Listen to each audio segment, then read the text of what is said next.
Pemirsa, belum genap sebulan menjabat Presiden Prabowo Subianto melalui jajaran penegak hukumnya membongkar sejumlah kasus korupsi. Dari penangkapan 3 hakim kasus Ronald Tanur dan terbongkarnya uang 1 triliun di rumah mantan pejabat MA hingga keterlibatan pegawai Kementerian Komunikasi dan Digital dalam melindungi judi online.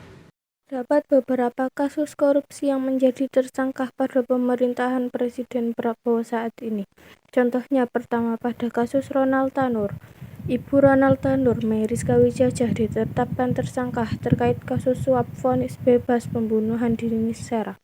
Penyidik menemukan 2 alat bukti yang sah untuk menentukan Ibu Ronald Tanur sebagai tersangka.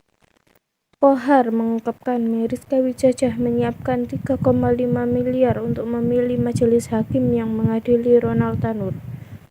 Yang kedua, kasus mantan Menteri Perdagangan yaitu Thomas Lembong yang ditetapkan sebagai tersangka karena kebijakan impor gula pada 2015 yang merugikan negara hingga 400 miliar rupiah. Yang ketiga, kasus korupsi proyek KA yang menyeret ex-dirjen Kemenhub Prasetyo. Kejaksaan Agung menangkap mantan Dirjen Perkeretaapian Kemenhub Prasetyo Budi Cahyono terkait kasus korupsi pembangunan jalur kereta api Besitang sampai Langsa pada Balai Teknik Perkeretaapian Medan tahun 2015 hingga 2023.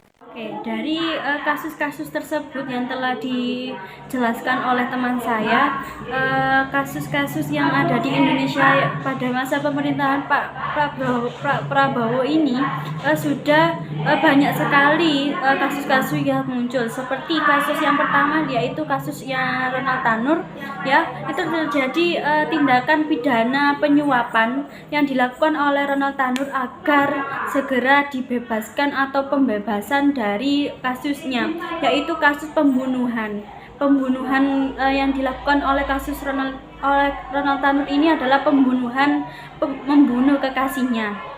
Nah, cara demi cara yang dilakukan oleh Ronald Tanur sehingga ia menyuap kejaksaan untuk membebaskan dirinya. Untuk itu sejumlah uang, sejumlah aset yang telah dimiliki oleh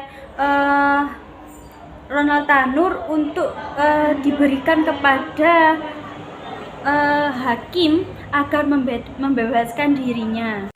Nah, untuk yang kedua yaitu kasusnya Tom Lembong, yaitu pengimporan gula. Padahal kalau dilihat ya, di Indonesia itu surplus gula. Kenapa harus mengimpor gula? Nah, di kasus Tom Lembong ini kerugian negara sebesar 400 miliar rupiah. Jadi seperti itu, Tom Lembong berusaha untuk mengimpor gula mentah dijadikan untuk gula kristal seperti itu. Jadi Tom Lembong ini sangat licik.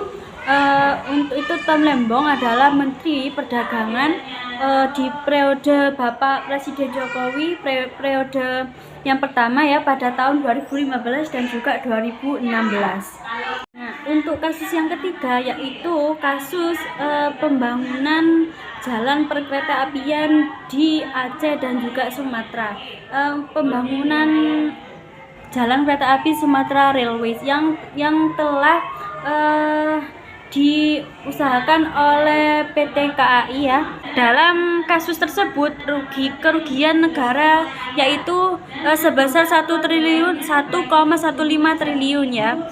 Jadi Pak Prasetyo Budi Cahyono ini melakukan korupsi untuk dirinya sendiri dan menerima uang FEE ini sebesar 1,3 triliun. Nah, untuk anggaran pembangunan jalan perkeretaapian itu tersendiri yaitu anggarannya sebesar 1,3 triliun. Nah, untuk Pak Prasetyo Budi Cahyono ini menerima uang FEE yaitu sebesar 2,6 miliar. Bagaimana menurut Ibu berilah tanggapan tentang korupsi yang saat ini di era Bapak Presiden Prabowo? Menanggapi soal korupsi yang terjadi saat ini belum 1 bulan pemerintahan Bapak Presiden Prabowo, sudah banyak kasus yang muncul. Contohnya kasus Ronald Tanur Tom Lembong, kasus korupsi kelapa sawit, korupsi dana desa, hingga korupsi mantan Dirjen PT KAI yang sangat merugikan negara hingga triliunan. Polri cepat dan sigap sekali mengungkap dan menangkap para koruptor. Memang sejak awal menjabat presiden, Pak Prabowo kerap menerapkan komitmen untuk memberantas korupsi secara besar-besaran di Indonesia. Selain itu, Pak Prabowo memiliki kinerja yang bagus, juga menegakkan hukum dengan tegas. Korupsi adalah perbuatan yang menyimpang dari nilai-nilai Pancasila dan melanggar sila kelima Pancasila yang berbunyi keadilan sosial bagi seluruh rakyat Indonesia.